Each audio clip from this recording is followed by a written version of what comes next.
Aquela noite ainda está nítida na minha memória, porque foi a primeira vez em que enxerguei a verdade sem tentar suavizá-la. Meu nome é Laci. Tenho 28 anos e costumava acreditar que, se eu ficasse em silêncio tempo suficiente, as coisas na minha família acabariam parecendo normais. Eu estava errada. Estávamos sentados à mesa do jantar quando meus pais olharam direto para mim, como se tivessem preparado algo pesado muito antes da comida ficar pronta. Sem piadas, sem tom acolhedor, sem aviso. O ar parecia denso, como se ninguém quisesse ser o primeiro a respirar alto demais. Então minha mãe olhou exatamente para mim e disse: "Você é a razão de esta família estar sofrendo." A voz dela não tremia, não era emocional, apenas cansada e afiada, como se já tivesse repetido essa frase dezenas de vezes na cabeça antes de dizê-la em voz alta. Bufa! Todos os olhos naquela sala se voltaram para mim, mas ninguém disse meu nome com gentileza. Ninguém me defendeu. Ninguém sequer pareceu confuso. Eles só me observaram, esperando para ver como eu reagiria. Eu a encarei lentamente e disse: "Ótimo. Vou acabar com esse sofrimento." Eu não discuti. Não chorei.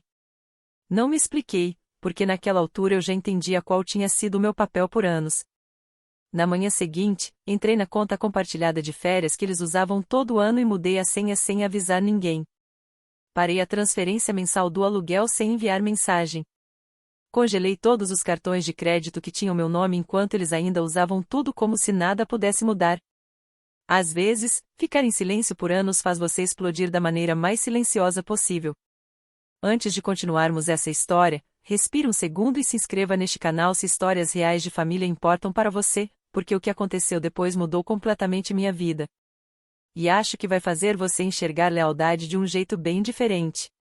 Muito antes de eu discutir com eles, aprendi a carregar tudo aquilo pelo qual ninguém nunca me agradeceu. Cresci numa casa onde esperavam silêncio de mim. Não porque eu fosse tranquila, mas porque eu deveria entender as coisas sem que ninguém precisasse explicar. Ninguém falava sobre regras familiares. Ninguém conversava sobre problemas. Ninguém perguntava como eu me sentia quando algo dava errado. Eu deveria perceber, absorver a pressão e seguir em frente sem atrasar ninguém. A primeira pessoa que moldou esse padrão foi minha irmã, Belle, que naturalmente estava sempre mais próxima de cada decisão importante. Belle nunca precisava pedir aprovação, porque ela simplesmente aparecia antes mesmo de terminar de falar. Quando ela queria algo, as conversas mudavam. Quando ela estava cansada, os planos mudavam. Quando ela ficava estressada, o ambiente inteiro se suavizava ao redor dela. Eu observava tudo isso em silêncio não porque eu admirasse, mas porque entendi cedo que a atenção naquela casa não seguia a mesma direção para todos. Como eu não podia competir por atenção, aprendi a competir com utilidade. Comecei a encontrar pequenas formas de ganhar dinheiro sem contar para minha mãe ou meu pai. Principalmente porque explicar estresse parecia inútil. Eu trabalhava quieta, guardava quieta, me preocupava quieta. Se eu me sentia sobrecarregada, eu engolia tudo, convencida de que manter tudo suave era mais importante do que ser compreendida. Com o tempo, minha família começou a esperar que eu interviesse sempre que surgisse algum problema. Nunca foi dito em voz alta. Nunca foi apresentado como responsabilidade. Simplesmente acontecia, de novo e de novo. Alguém esquecia um pagamento. Eu cobria.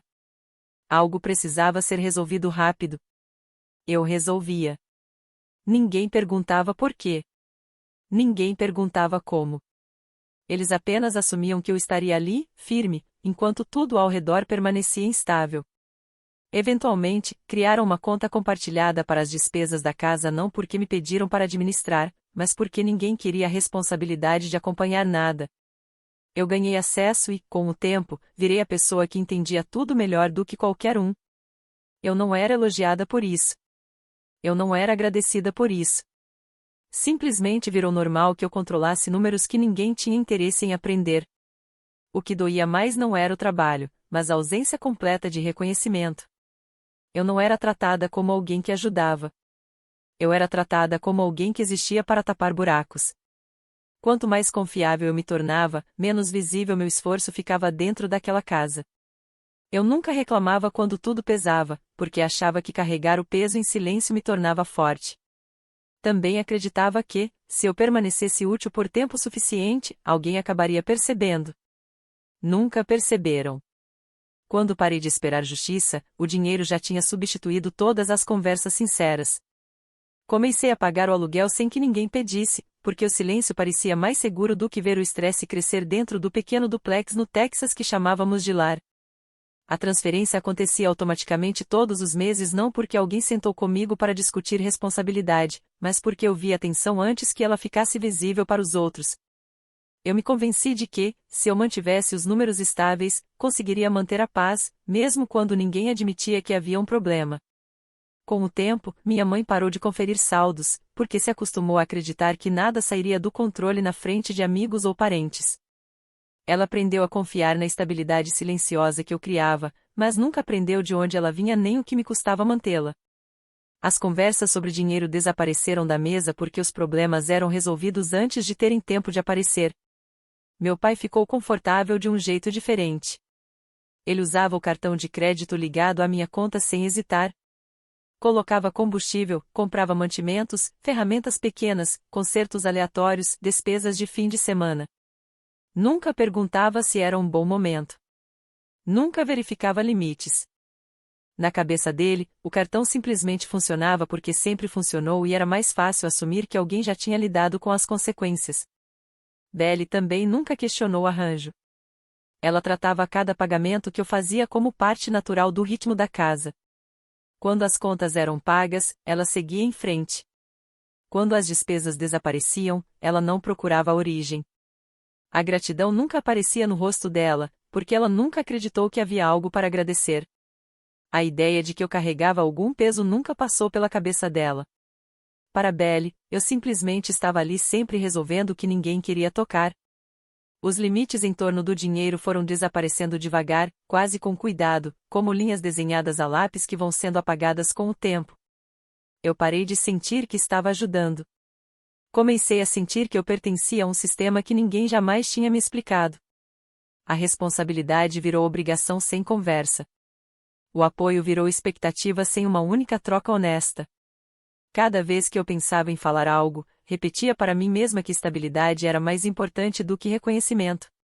Acreditava que, se eu apenas continuasse consistente, calma e útil, em algum momento eles mudariam a forma como me viam. Achei que silêncio era maturidade. Achei que resistência era força. Achei que amor era sacrificar sem ser vista. O que eu não entendia naquela época era que, quanto mais tempo eu ficasse calada, mais permanente meu papel se tornava. Eu já não era uma pessoa dentro daquela casa. Eu era uma função. Eu era um plano B. Eu era a solução invisível que aparecia sempre que algo desmoronava. Ninguém roubou de mim em segredo. Ninguém me forçou. Eu entreguei o controle, pedaço por pedaço, porque não percebia que eu tinha o direito de traçar um limite. Quando notei que esses limites tinham desaparecido, já parecia normal viver sem eles. Foi ali que o dinheiro deixou de ser uma ferramenta e se tornou aquilo que substituiu todas as conversas honestas que deveríamos ter tido. Aquele jantar começou como qualquer outro, até alguém decidir mudar a direção da mesa. A comida era simples e familiar, feita para passar sem drama porque nossa família tinha dominado a arte de sentar junto enquanto enterrava pensamentos reais sob um silêncio educado. E eu tomei meu lugar, quieta, observando os pratos indo de um lado para o outro, ouvindo conversas leves passarem pelo ar, sentindo a tensão se acomodar por baixo de tudo como uma pressão que ninguém queria reconhecer. No início, o ambiente parecia controlado, estável, quase convincente, até que a conversa começou a escorregar para o assunto dinheiro do jeito silencioso que sempre acontecia. Não era alto, nem repentino, mas lento e deliberado, como uma direção escolhida antes mesmo de alguém falar. Belle falou primeiro. Ela se recostou ligeiramente, falando sem elevar a voz, deixando os olhos pousarem em mim por um instante breve antes de desviar, e então disse: talvez, se ela não complicasse tudo, a gente teria mais. As palavras foram casuais, não afiadas, o que as fez pesar ainda mais porque ninguém questionou, ninguém pediu explicação, ninguém cortou o silêncio que se formou depois. Meu pai veio em seguida. Ele virou o rosto para mim com uma expressão calma, porém calculada, como se estivesse esperando o momento certo, e disse com clareza: você age como se estivesse sempre nos salvando. Não havia humor na voz dele, nem tentativa de suavizar o impacto, apenas a expectativa de que eu me defendesse ou permanecesse em silêncio. Isso deixou o ar na mesa ainda mais pesado, sem que ninguém precisasse se mexer na cadeira. Minha mãe veio por último. Ela colocou o copo na mesa devagar e levantou os olhos para mim com uma expressão cansada, deliberada, não emocional, antes de dizer palavras que pareciam existir naquela sala muito antes de serem pronunciadas. Você é a razão de esta família estar sofrendo. A voz dela soou final, não furiosa, controlada, não emotiva, como uma porta sendo fechada sem intenção de abrir novamente. Depois disso, o ambiente não ficou constrangedor nem incerto. Ele ficou definido. Ninguém fez perguntas. Ninguém olhou para ver minha reação. Ninguém tentou me alcançar. O silêncio não era desconfortável porque parecia compartilhado, como uma conclusão aceita por todos, uma conclusão que não precisava da minha aprovação. Eu permaneci calada, não porque não tivesse nada a dizer, mas porque entendi algo com uma clareza que nunca tinha sentido antes, naquele espaço entre as palavras. Eu finalmente enxerguei o padrão que moldou minha vida, o papel que desempenhei durante anos sem ser convidada, o conforto que eles consumiram sem nunca se perguntar quem carregava o peso. E, pela primeira vez, percebi que eu estava protegendo pessoas que já haviam decidido que eu era o problema. Eu não me senti com raiva. Não me senti destruída. Eu me senti terminada de um jeito que não precisava de barulho, nem de explicação, nem de permissão. Na manhã seguinte, tudo parecia lento bastante para eu pensar sem interrupções. Sentei sozinha à pequena mesa da cozinha com o telefone nas mãos, sem tremer, sem pressa, apenas calma o suficiente para finalmente fazer algo que eu pensava há anos, mas nunca me permiti concluir. Não havia gritos atrás de mim, nem passos, nem perguntas, apenas um silêncio que parecia conquistado, e não emprestado. Abri o sistema bancário usando credenciais que eu tinha memorizado há muito tempo. Não porque alguém tivesse me ensinado, mas porque eu sempre fui a pessoa esperada para resolver problemas silenciosos antes que eles se tornassem problemas públicos. A tela carregou devagar, me dando tempo para respirar enquanto eu olhava para o layout familiar, os saldos compartilhados, os cartões vinculados, toda a estrutura que eu mesma tinha organizado para manter todos confortáveis, sem nunca receber um obrigado.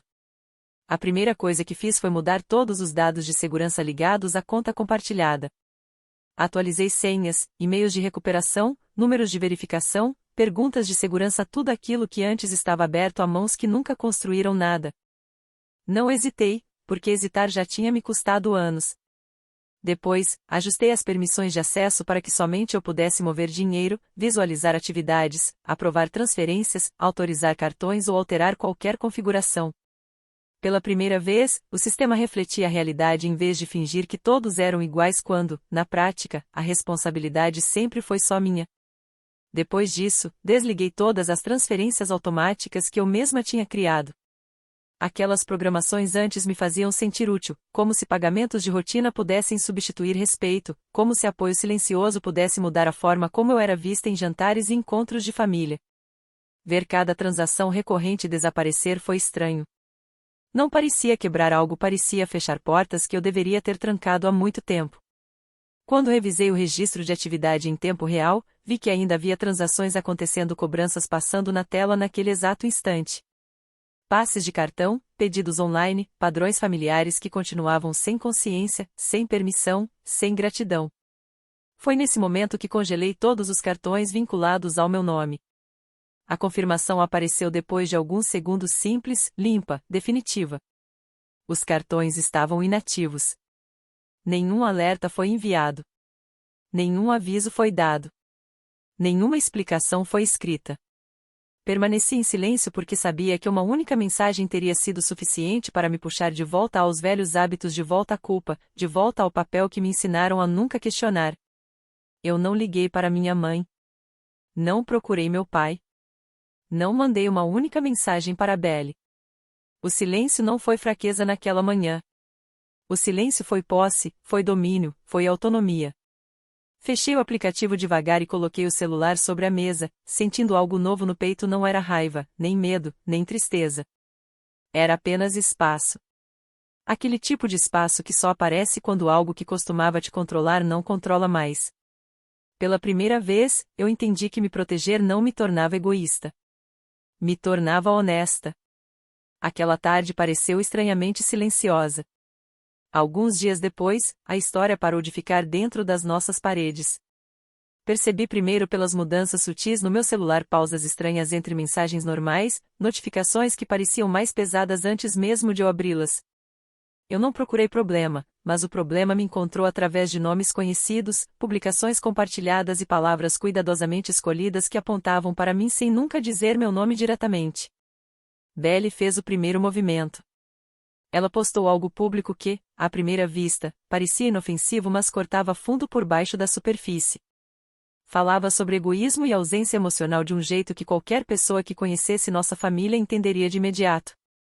Ela sugeriu que algumas pessoas abandonam responsabilidades quando deixam de se beneficiar delas, transformando a situação em uma falha moral, e não em um limite pessoal.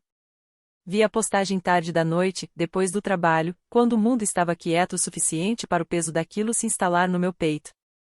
Foi então que ouvi alguém que nunca tinha feito parte daquela história até então. Minha amiga de infância, Hannah.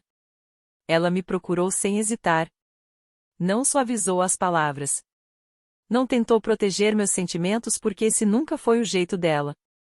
Ela me disse exatamente o que as pessoas estavam dizendo pelas minhas costas. Ela explicou como os problemas de dinheiro estavam se tornando o centro das conversas sussurradas e descreveu como a tensão dentro da minha família agora era visível até para pessoas que sempre ficaram longe dos nossos assuntos particulares.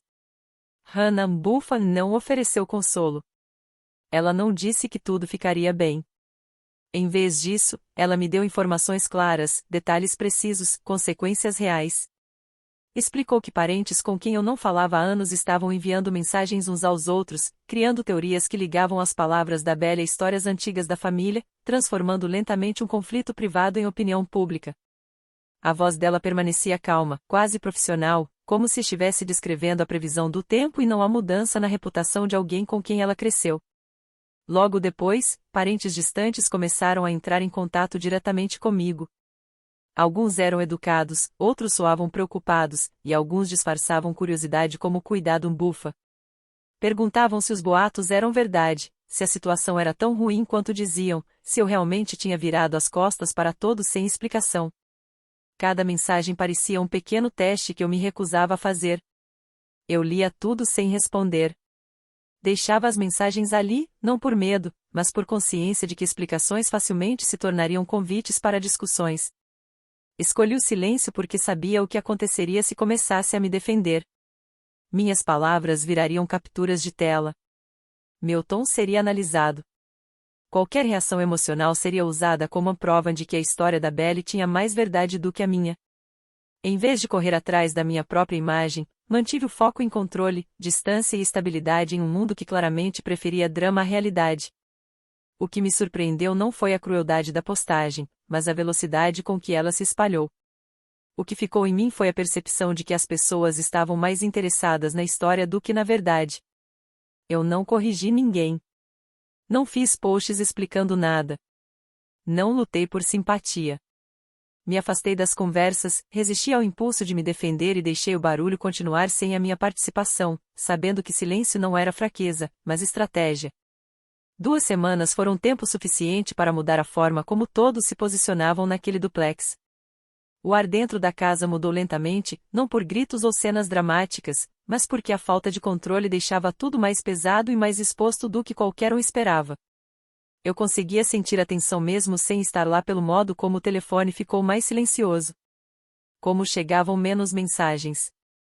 Como o tom de tudo mudou da raiva para algo mais parecido com pânico. Eles começaram a vender coisas pequenas primeiro, itens que antes pareciam inofensivos, mas agora carregavam uma certa desesperança dentro deles. Móveis que costumavam ocupar cantos da casa sumiam das fotos que os parentes compartilhavam, enquanto enfeites que fizeram parte da rotina deles desapareciam discretamente do fundo das imagens. Não foi uma perda dramática, e não foi feita com dignidade, mas foi real o bastante para arrancar a ilusão que eles passaram anos protegendo. Belly foi obrigada a assumir um trabalho em tempo integral que exigia mais disciplina do que ela jamais tinha tolerado antes, e a transição aparecia em seu rosto, nos olhos cansados e na postura que já não carregava aquela confiança ensaiada. Pela primeira vez, o tempo dela era organizado por responsabilidade, não por conforto. E a pressão a seguia mesmo quando ela tentava fingir que nada havia mudado.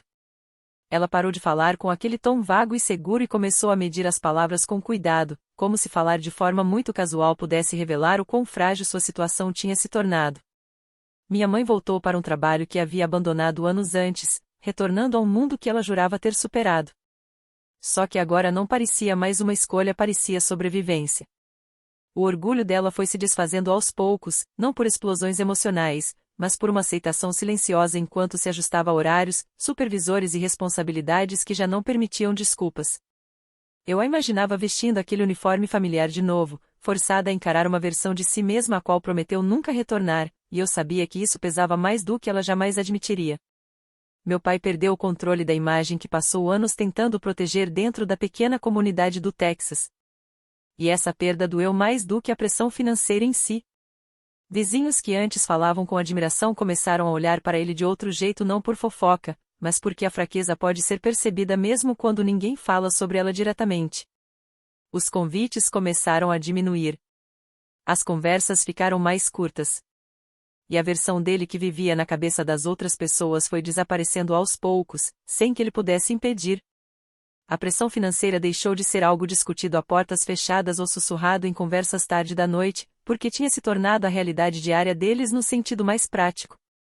As contas chegavam sem a antiga confiança de que seriam pagas. Escolhas simples de repente exigiam hesitação. Pequenos luxos se transformavam em decisões com consequências. Não houve um único momento de colapso, nenhuma grande discussão, nenhum pedido de desculpas que mudasse tudo. Só o ajuste lento e inevitável a uma vida que já não tinha rede de segurança.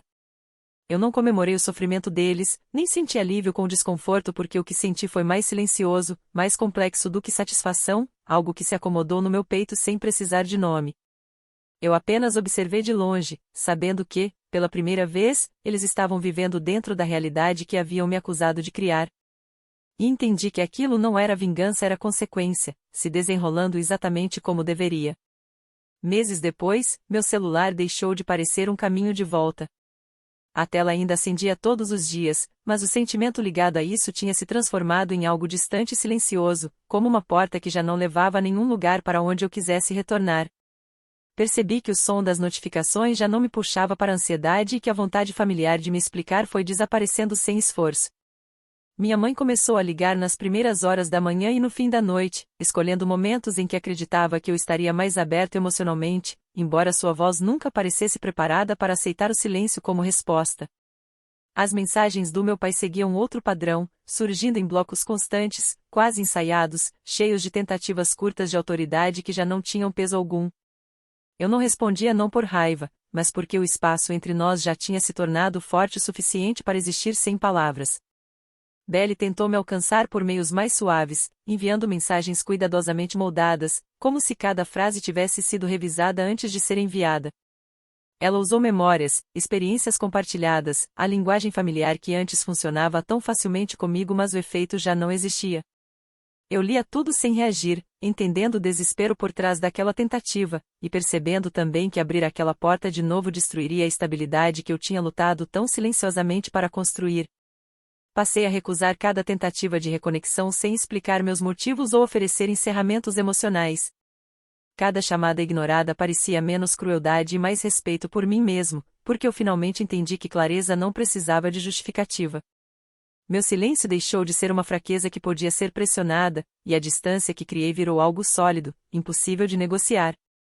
Minha vida pessoal se estabilizou de maneiras simples e honestas, que não exigiam defesa constante ou antecipação. Passei a dormir melhor. Trabalhar com mais foco.